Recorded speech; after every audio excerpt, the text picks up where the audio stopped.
भगवान श्री राम की महिमा के संदर्भ में भगवान शंकर का यह कथन है कि प्रभु मंगल के भवन हैं और अमंगल का विनाश करने वाले हैं। मंगल और अमंगल ये दो शब्द ऐसे हैं कि जो व्यवहारिक जीवन में भी बड़े प्रचलित हैं।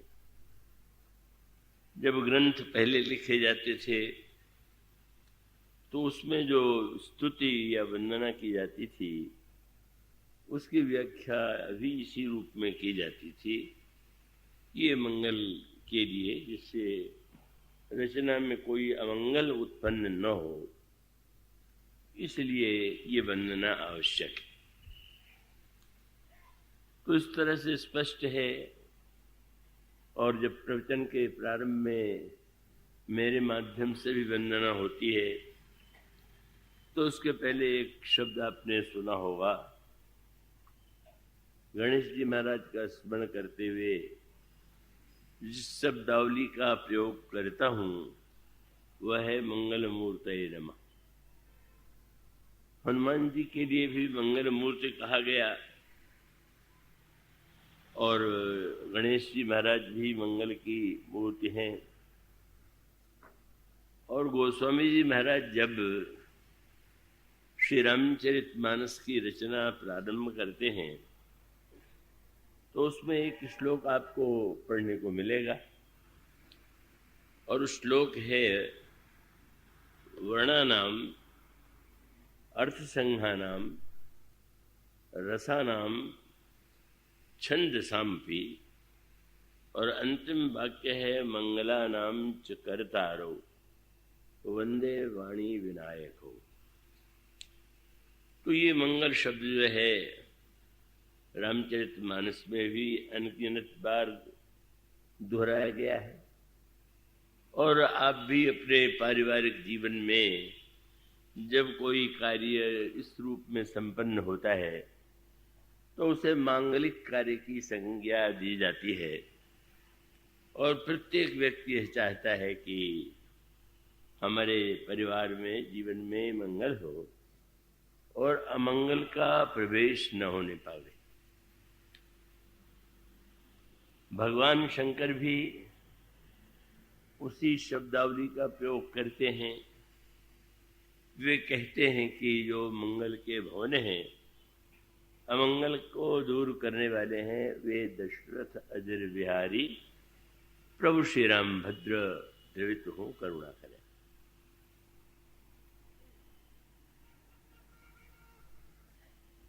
भगवान शंकर की दृष्टि में मंगल और अमंगल का क्या तात्पर्य है, इसे उस रूप में नहीं लिया जाना चाहिए जैसे साधारण व्यक्ति मंगल या अमंगल की कल्पना करता है। आप विचार करके देखिए मंगल क्या है और अमंगल क्या है। तो एक तो पक्ष वह है जिसको हम कहेंगे तात्विक सत्य, तात्विक पक्ष, और दूसरा वह है जो व्यवहार में प्रयुक्त किया जाता है। तो दोनों में अंतर होना स्वाभाविक है। मंगल के संदर्भ में समाज में धारणाएं जो प्रचलित हैं, आपने सगुण असगुण के विषय में पढ़ा भी होगा, सुना भी होगा, और जीवन में उसको किसी वस्तु को देख करके आपको प्रसन्नता होती है और आपको ये लगता है कि ये तो बड़ा मांगलिक सगुण हुआ, और उसके विरुद्ध आपको प्रतीत होता है कि यह तो अमंगल हो गया, अशुभ हो गया। पर आप इसको तात्विक दृष्टि से यदि देखें, व्यवहारिक दृष्टि का महत्व तो कम नहीं है। व्यवहार में तो व्यवहारिक दृष्टि का ही प्रयोग होता है, लेकिन एक सूत्र पर आप गहराई से विचार कीजिए तो ज्योतिष शास्त्र में या शकुन शास्त्र में जिन वस्तुओं को सगुण के रूप में और कुछ वस्तुओं को जो असगुण के रूप में कहा गया, उसके पीछे कोई तर्क नहीं। अगर कोई व्यक्ति चेष्टा करे कि ये लिखा हुआ है कि ये सगुन है और ये असगुन है, तो वो माना हुआ एक सत्य है, कोई वास्तविक सत्य नहीं।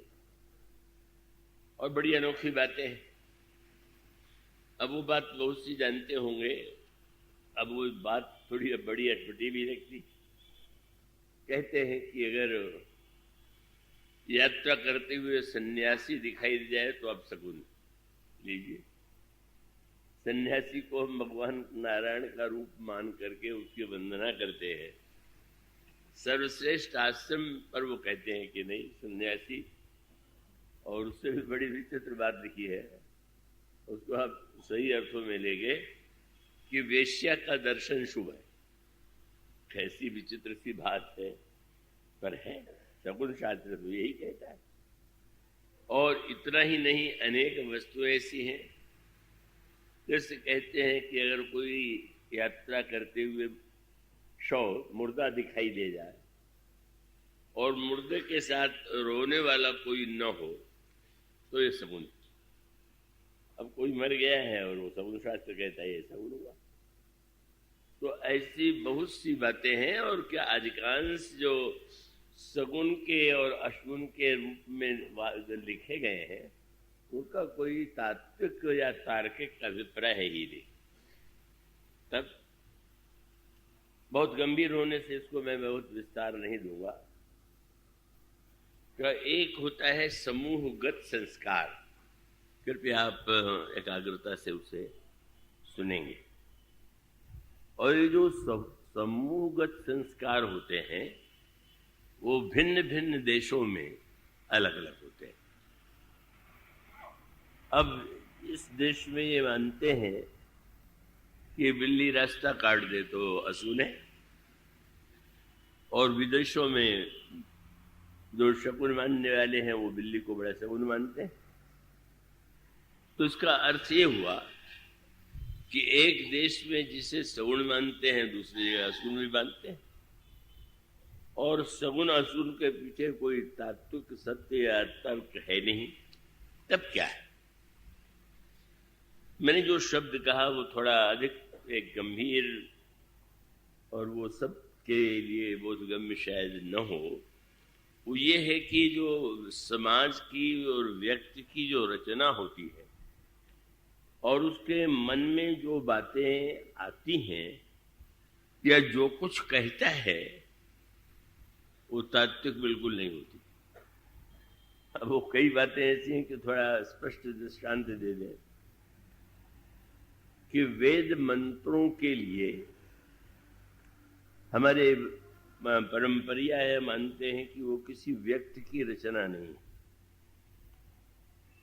वो जो मंत्र आपके सामने विद्वानों से आप सुनते हैं उसके दृष्टा का नाम मंत्र है। मैंने मंत्र उसने देखा कहिए या सुना कहिए, वो श्रुति है और उन्होंने जो सुना वो प्रस्तुत किया, वो मंत्र का रूप बन गया। और वो उसके मंत्र का जब उच्चारण करते हैं तो उस मंत्र का ऋषि कौन है इस बात का भी स्मरण किया जाता है। यह जो इसके पीछे जो तात्पर्य है वो क्या है? उसका तात्पर्य यह है कि जब कोई व्यक्ति रचना करने बैठेगा, लिखने बैठेगा, तो उसमें देशगत, कालगत, परिवारगत संस्कार अवश्य होंगे। और जब कोई संस्कार हमको पीढ़ी दर पीढ़ी मिला हुआ है या सारे समूह में वही संस्कार माना गया है, तो जाने अनजाने में व्यक्ति के अंतःकरण में बैठा हुआ। और इस जन्म में अगर वो तर्क से न भी मानने की चेष्टा करे तो संस्कार पीढ़ी से आया हुआ है। तो ये जो सृष्टि रचना का एक सत्य है, मंत्र के लिए जो ऋषि की धारणा बताई गई और ये कहा गया कि वेदों का रचयिता कोई मुनि नहीं, कोई विद्वान नहीं, और उसका अभिप्राय ये है, वो एक जटिल शास्त्रीय विषय है, ये मंत्र का दर्शन कब होता है, उसका श्रवण कब होता है? तो उसके लिए एक शब्द है, जिस समय व्यक्ति ऋतंभरा प्रज्ञा की स्थिति में होगा उसी समय उसको सत्य का साक्षात्कार होगा।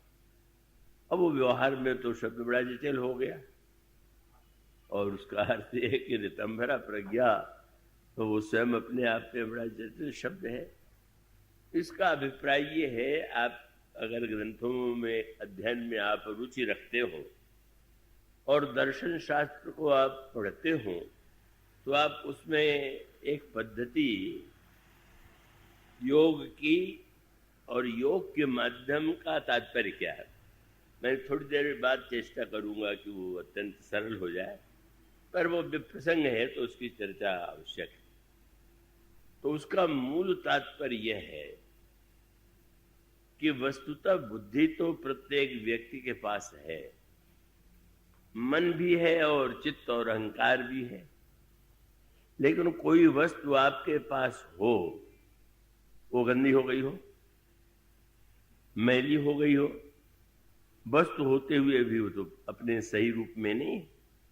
जब आप नित्य दोहा सुनते हैं, हनुमान चालीसा का पाठ करते हैं और उसमें आप श्री गुरु चरण सरोज रज निज मन मुकुर सुधारी, मन दर्पण है। मन दर्पण सबके पास है, पर मन दर्पण के साथ गुरु की भक्ति का तात्पर्य क्या है? व्यक्ति को दो वस्तुओं की आवश्यकता है। अगर आप दूसरे को देखना चाहते हो तो आंखें चाहिए, पर अपने को देखना चाहें तो केवल आंखों से आपका काम नहीं चलेगा। तब आपको दृष्टि के साथ दर्पण भी चाहिए, शीशा भी चाहिए। दूसरे को देखें तो शीशे की आवश्यकता नहीं, पर अपने को देखने के लिए बैठें तो पहले दर्पण शीशा रख लीजिए और फिर अपने को देखिए। तो वस्तुतः दृष्टि और दर्पण, इन दोनों की आवश्यकता है, और गुरुदेव के द्वारा हमें दृष्टि भी प्राप्त होती है और दर्पण की शुद्धता प्राप्त होती है। तो इसका अभिप्राय कि बुद्धि तो है प्रत्येक व्यक्ति के पास, पर बुद्धि शुद्ध नहीं है। वो सुंदर दृष्टांत दिया गया है। इसका अनुभव आप वर्षा ऋतु में कर सकते हैं। पानी जब आकाश से गिरता है और बीच में आप ले लें तो उसका जो रूप है वो अलग है, एकदम निर्मल स्वच्छ। और वही जल जब पृथ्वी पर गिरेगा तब पृथ्वी का जो रंग होगा, पृथ्वी में अगर मिट्टी का रंग है, लाल है, तो जो जल भी लाली लिए हुए दिखाई देगा। अगर पृथ्वी में कोई गंदगी है तो जल में भी गंदगी दिखाई देगी। गोस्वामी जी कहते हैं बुद्धि जो है वही भूमि है, और संतों के द्वारा वेद पुराण के माध्यम से जिस जल की वर्षा होती है उसके लिए बुद्धि नहीं, सुमति भूमि थल हृदय अगाधो वेद पुराण उदधि घन साधु, सुमति की भूमि चाहिए। और उसका तात्पर्य यह है कि अगर आपके पास अपनी एक भूमि है, भूमि माने आपकी बुद्धि, भीतर वो बुद्धि भूमि है, और उस बुद्धि में पहले से ही कुछ मान्यताएं हैं, कुछ संस्कार हैं, कुछ अच्छे हैं, कुछ बुरे हैं, कहो है, तो परिणाम ये होगा कि वो ऊपर से जो शुद्ध जल है वो आकर के मलिन हुए बिना नहीं रह सकता। तो इसीलिए आप परंपरा जानते हैं कि अगर जल पीना हो तो वर्षा का जल जमीन पर गिर जाने के बाद उसे तुरंत नहीं पीते हैं, उस जल को रख देंगे, और रख देने के बाद जब धीरे धीरे मिट्टी नीचे बैठ जाएगी तब वो जल स्वच्छ होगा। और वो यूं भी परंपरा आप देखते हैं, नदी में ऊपर से आकाश से जल गिरा पर जल बिल्कुल गंदा है। अब धीरे धीरे सब वर्षा ऋतु के बाद जब शरद ऋतु आवेगी तो वो धीरे धीरे मिट्टी बैठ जाएगी और तब वो जल जो है शुद्ध हो जाएगा। इसलिए शास्त्र कहते हैं, गोस्वामी जी ने कहा कि संत तो मेघ है और आपकी बुद्धि भूमि है, और जब संत कुछ कहते हैं तो मानो वर्षा ऋतु है। और सुनने के बाद जरा ध्यान से, धैर्य पूर्वक, और सुनने के बाद भी फिर विचार कीजिए। उसके लिए जो शब्द है वो बड़ा सांकेतिक, और वो शब्द है सुमति भूमि थल हृदय अगाधु, वेद पुराण उदधि घन साधु, बरसहि राम सुयस बर बारी, मधुर मनोहर मंगलकारी। लेकिन वहां पर बोले सुखद शीत रुचि चारु चिराना। पहले जीवन में वर्षा के समय जल मत पीजिए।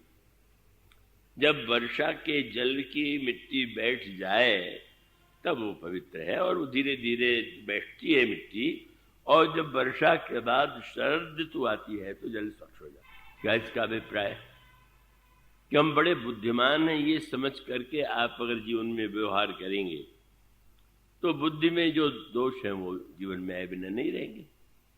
तो ये जो शास्त्रों में ध्यान की पद्धति है, शास्त्रों में जो व्यक्ति योगाभ्यास के द्वारा का वो अंतःकरण की शुद्धि शब्द आपने सुना होगा, उसका अर्थ है तो, पर वो शुद्ध नहीं। पहले वो शुद्ध तो हो, और उसके शुद्ध के लिए गुरुदेव का वर्ण करते हैं कि गुरुपद रज मृदु मंजुल अंजन, और नयन अमीय दिग दोष विजंजन। गुरुदेव के चरण की धूल जो है वो विवेक के रूप में जो नेत्र है उसके लिए अंजन है।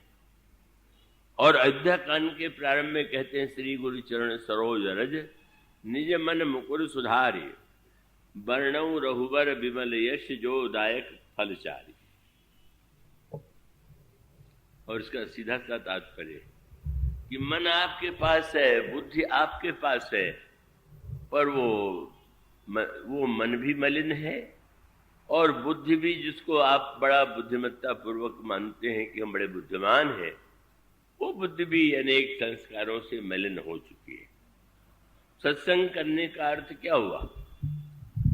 सत्संग करने का अभिप्राय यह है, या गुरु के चरणों का आश्रय लेने का तात्पर्य है कि हमारे मन में जो दोष या मन में जो अपवित्रता आ गई हो दूर हो, हमारे मन का दर्पण स्वच्छ हो जाए, और उसके साथ साथ मेरी दृष्टि में जो कमी है वो